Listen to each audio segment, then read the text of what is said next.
Good afternoon. We'll hear argument this afternoon in John Andren versus End User Consumer Plaintiff Class. Mr. Frank.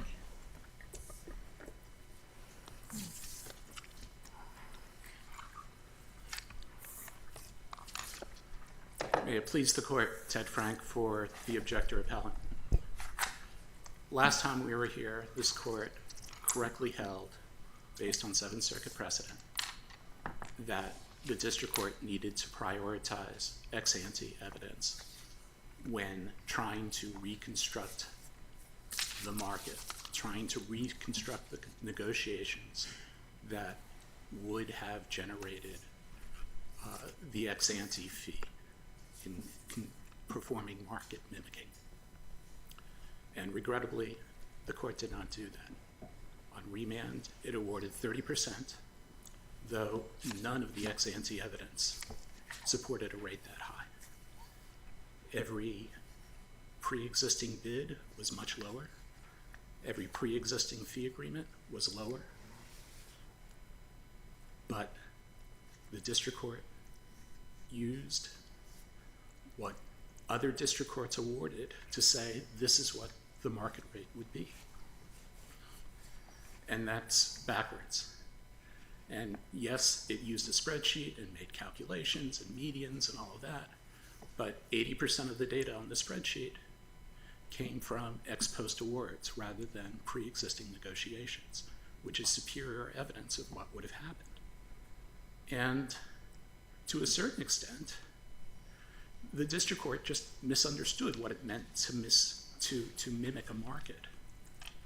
It acknowledged that, yes, class counsel dozens of times voluntarily avails itself of litigating in the Ninth Circuit where it knows in advance that it's got a presumptive 25% award that has a substantial chance of being adjusted downwards because of the megafund rule.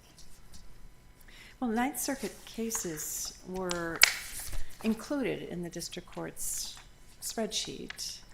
I don't remember how many of the 17 cases of ex post awards.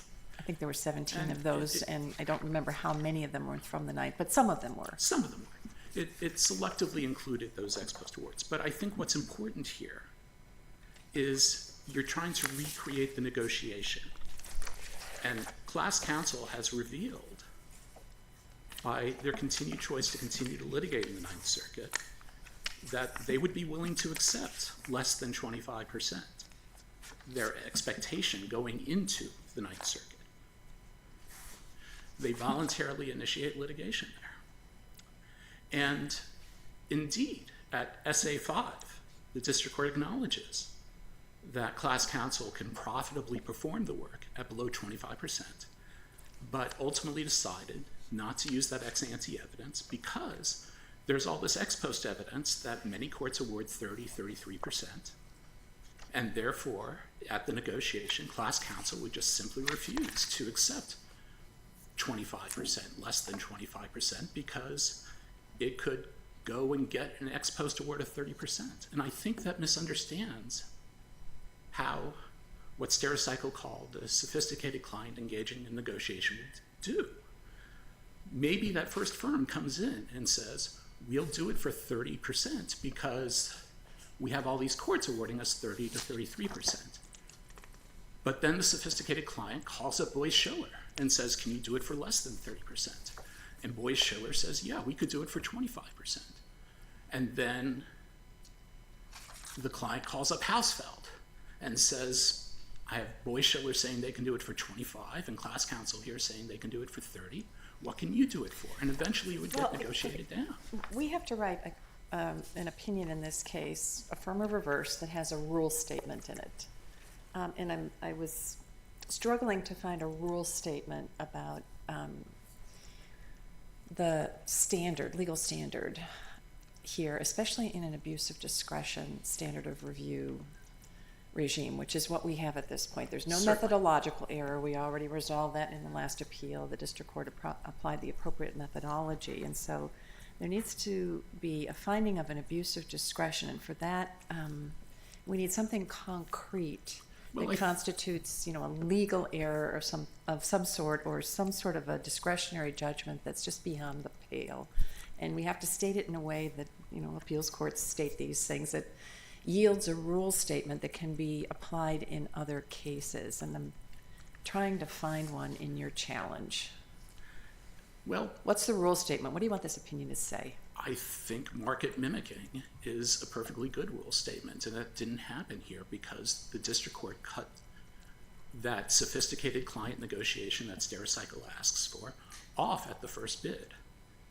And while Silverman says that a district court doesn't have to require bidding ex ante, but if it's going to award fees ex post, it's supposed to mimic what would have happened at that ex ante bidding. And we know from the ex ante evidence that the bidding would be much lower than this because, as the district court itself said, the firms can profitably perform this work below 25%. The district court discounted or gave little weight to those bids on remand because they were in cases where the government had performed most of the investigative work. As I understand the district court's reasoning here for sort of returning to that position that he was at before, that the bids don't get a lot of weight, the ex-ante bids, because they were in cases it where gave there had zero already weight. been government investigations, and so it's not on all fours with this case. What's Well, wrong but with that reasoning? Well, it applied that standard inconsistently, right? It just grabbed ex post awards without analyzing them to see if those ex post awards were on all fours, or whether they involved more difficult cases, whether they involved increased risk because it was past the summary judgment or close to trial. No, that's the ex post, how he evaluated the ex post awards. We'll get to that in a minute. Sure. I'm talking about we've got the ex ante bids, and we've got the fee agreement in the case that goes by the initials IRS. Doesn't stand for The what it interest usually rates stands for. for. But that's the acronym that is being used here. But then everything else is ex post, because that's all there is in terms of the but data. we have the ex ante evidence that class counsel goes into the Ninth Circuit voluntarily. But how did, I guess I'm trying to pin down, how was the discretionary decision, how did he, I guess this is a matter of discretion, correct? Right, but he has to apply the standard correctly. And so the rule of law. And if you're going to reconstruct the marketplace, you can't say the market rate is 30%, because then why would a class counsel who has a market rate of 30% regularly subject themselves to an expectation of below 25%? And again, if I'm getting $30 an hour and I get a job offer in San Francisco for $20 an hour, if my market rate is really $30 an hour and I can go and get $30 an hour whenever I want, I'm not going to take the $20 an hour job. But we see class counsel over and over and over again going into the Ninth Circuit voluntarily. And we have the district court acknowledging at SA5 that it can do so profitably.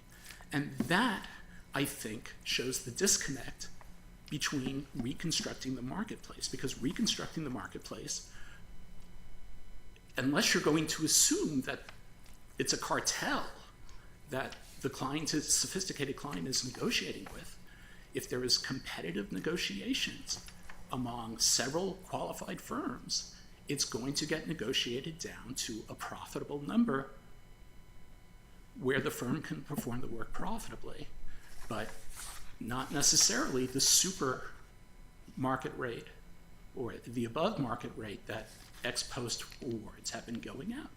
And the district court never considered, when the district court said the market rate must be 30 to 33% because so many courts award this, it never considered that the artificial nature of the Ninth Circuit rule was no more artificial than the 30 to 33% that the other courts were awarding. Now, the reason price caps are bad is because they cause shortages. If you set a price cap at a rate that is below the market rate, you're going to have shortages. People won't provide the goods or services to sell. But that's not happening in the Ninth Circuit. Whatever quote-unquote artificiality to their 25% benchmark with the megafund rule, which makes the rates below 25%, they're still getting cases brought there. Dozens and dozens of cases, including by class counsel.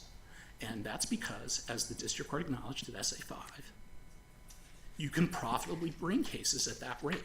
And that suggests that if you were to perform market mimicking the correct way, the market rate is going to be at that profitable level, negotiated down to what that competitiveness would be. Mr. Frank, do you mind restating, just so that I make sure I have it clear, the rule statement that you would request?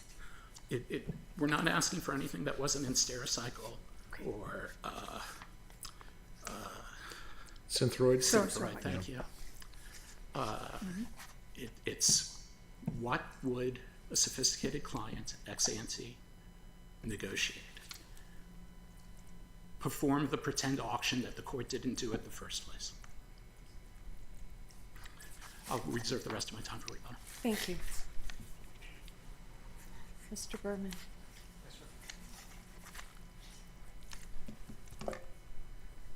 Good afternoon, Your Honor. Steve Berman on behalf of class counsel. This court directed the district court to give due consideration, among other factors in the case law, to two specific categories of evidence that you found he had not meaningfully weighed: class counsel's prior bids and awards from the Ninth Circuit. And the court did exactly that. It considered both categories of evidence, it weighted each category of evidence, and it considered all other factors that are relevant to deciding what an ex ante fee would be. It then exercised its discretion to set a fee of 30%. Now, at this stage, unlike the prior appeal, the appellant doesn't say the court failed to consider evidence. He's just quarreling with the determinations that were made. Except the, is it Klonoff declaration? Well, we didn't rely on the Klonoff declaration. But are the cases that were cited in the Klonoff Declaration, are those a representative sample or not? Well, yes, they are. They are. But So if the district court relied on them, that would be erroneous? well, the district court did not rely on them. And how are you getting there? Yeah, how are you getting to that point? I'm getting to the point because he identified what empirical studies he was relying on. And those were the studies, Andron's Seventh Circuit study that showed 30% or more, and the Litigation Center study that showed 30% or more. He did not cite the Klonoff. Well, we're not talking about citations to the Klonoff Declaration. We're talking about inclusion of the cases that were in the Klonoff Declaration in the spreadsheet. Because those cases are publicly reported, and they were in the materials we submitted as cases that we had worked on or cases that were in the public domain, antitrust cases. He didn't need to go to the Klonoff Declaration to find those. So if he didn't need to go there, but he did go there and include them in the spreadsheets, is that a problem for you? No, it's not a problem, and here's why it's not a problem. What the court was trying to do when it was looking at ex post awards is the court looked at ex post awards in this way. There aren't a lot of ex ante bids, very few.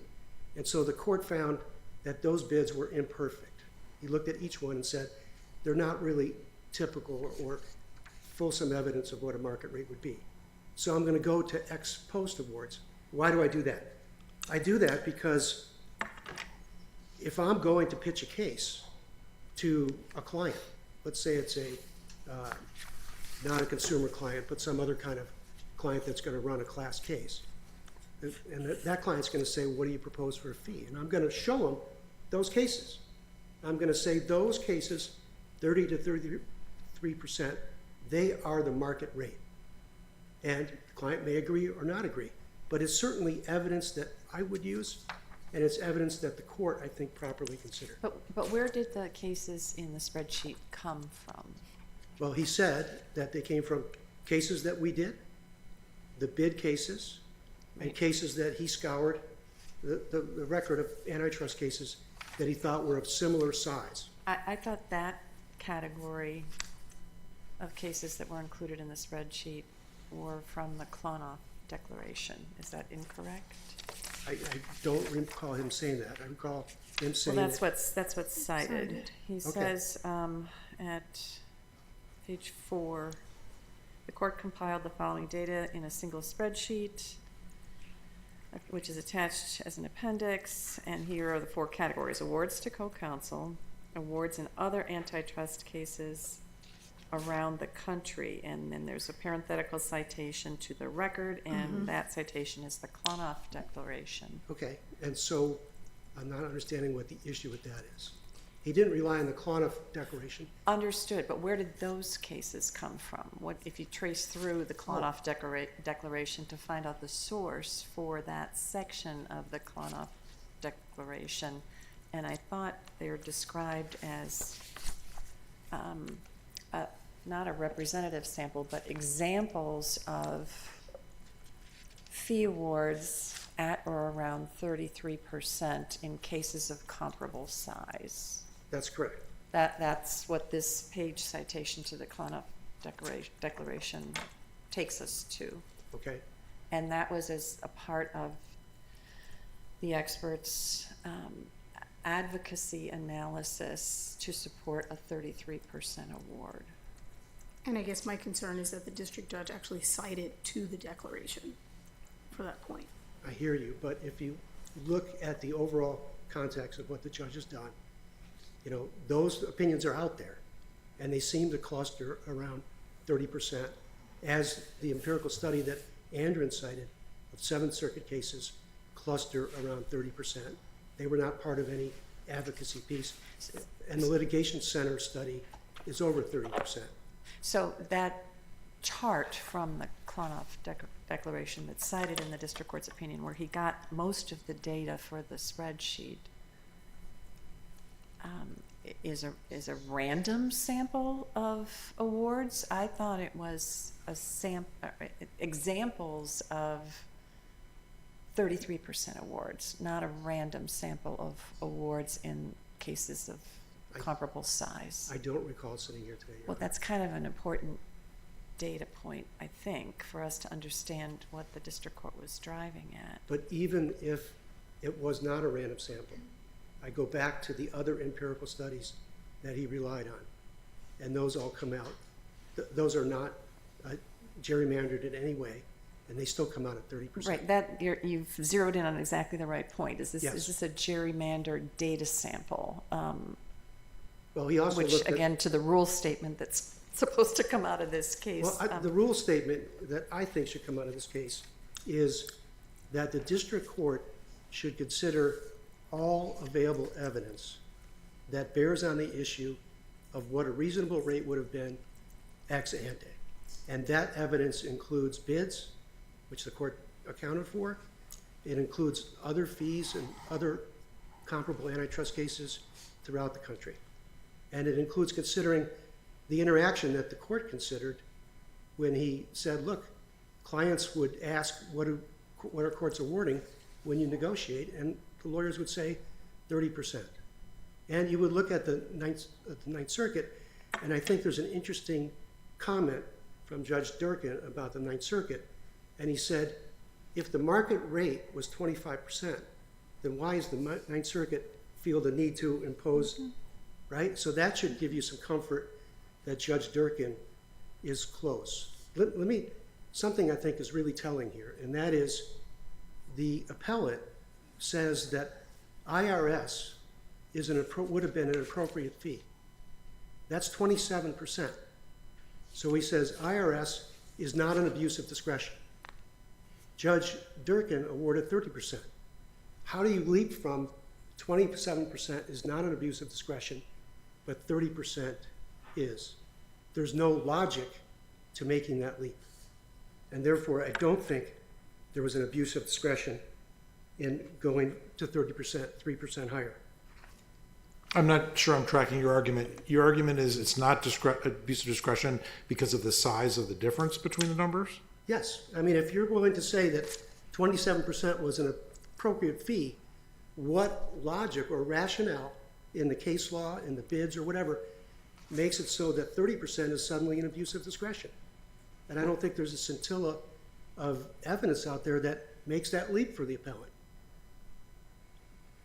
But let me turn to the ex ante rates, because that was certainly an important part I mean, the ex ante bids. That was certainly something that you directed him to look at. And I'm not going to repeat why he found that they were not appropriate. I'm sure you've read that. But you yourself recognized in your opinion that it could be that circumstances indicate that the prior bids are not determinative. And that's what he found. And in main part, he found, So is it your contention that he did not disregard them kind of wholesale?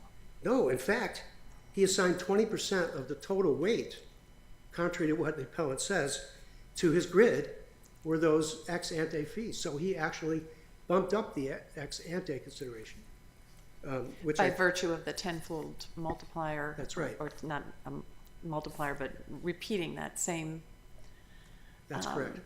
ex ante evidence 10 times for the IRS case. Yes. So he took your direction to heart. And so he balanced that, gave it great weight, and then he put in the ex post fees, and he came up with a blend, which again, I go back to, if 27% is not an abuse of discretion, how is it that 30% is? Well, isn't the difference, though, almost $6 million between those figures? Mr. Berman? Yes, but if you're looking at it from a percent standpoint, I go back, what facts, what evidence, what bids would suddenly draw you to the conclusion that 27% is okay, but 30% is not? There's nothing there. You're taking from the percentage going backwards versus the data going up to the percentage. That's right. And why should we use it from the reverse and not forward? Because you're at an abuse of discretion standard. Did he abuse his discretion in awarding 30%? And if it's not an abuse at 27%, there's nothing that leaps out to say it suddenly abuses discretion at 30%. The last point I'd like to make is just, again, in Mr. Andron's brief, I think you all got this, he argues, quote, that the district court diluted the ex ante evidence. As we've discussed, he gave it much greater weight than any other evidence. Mr. Andron suggests the court erred when his table didn't consider in each case the stage of the case. What's important here is that the stage of this case was very advanced. We had spent 67,000 hours in litigating the case. We'd racked up a lodestar of $46 million, and the judge found that our conduct was exemplary. So the So court is it did, your contention that the case didn't settle early? no, it did not settle early. We took 180 depositions. My hair turned grayer than it had been when this case started. It did not settle early. So I see I have 3 minutes left, but unless you have questions, I think I've made my points. Thank you, and it's good to see you all again. Thank you. Mr. Frank, anything further? Yes, Your Honor. When he pulled for the spreadsheet from Klonoff was a chart from Klonoff saying these are cases that awarded 33%. It wasn't a representative sample. It was very much a cherry-picked sample to prove Klonoff's expert paid-for contention that the market rate is 33% based on ex post evidence. The district court gave 0 weight to the lithium bid, 0 weight to the optical disc bid, 10-fold weight to the interest rate swaps bid, 0 weight to the fact that class counsel chooses to litigate in the Ninth Circuit. And if that's enough to quote-unquote prioritize ex ante evidence, it completely obliviates the court's market mimicking approach, because at the end of the day, the court pulled in as many ex post data points as it could. Selectively, we didn't have enough. We didn't know that he was going to pull from Klonoff, or we would have pointed out that it was cherry picked. We would have put forward our own data points. But in any event, yes, this was quote unquote an early stage, because if you look at the grids when there's ex ante negotiating, you have settlement before motion to dismiss, settlement after motion to dismiss, settlement after class certification, settlement after summary judgment, settlement after trial. So in that relative sense, when you look at the grids that sophisticated parties negotiated, it was quote unquote early, even though it was after discovery had taken place. That goes to the hours. Exemplary conduct is already counted. When your performance is exemplary, it raises the denominator that you're multiplying the number by. It's double counting to up the percentage because you've done great work. Your great work got a bigger number than it would have gotten if your work hadn't been great. But going back, there wasn't the court erred in mimicking the market because its hypothetical negotiation was class counsel will show up and say, look at all these courts that award us 30 to 33%, and the sophisticated client would say, okay, rather than seek additional bids. And again, as this court has acknowledged, as Stericycle has acknowledged, as Synthroid has acknowledged, a competitive marketplace rate works its way down to what class counsel can perform the work for profitably. If there was competitive bidding, class counsels would have negotiated themselves down to a profitable number, which the court acknowledged below 25% is profitable. And that would have happened. So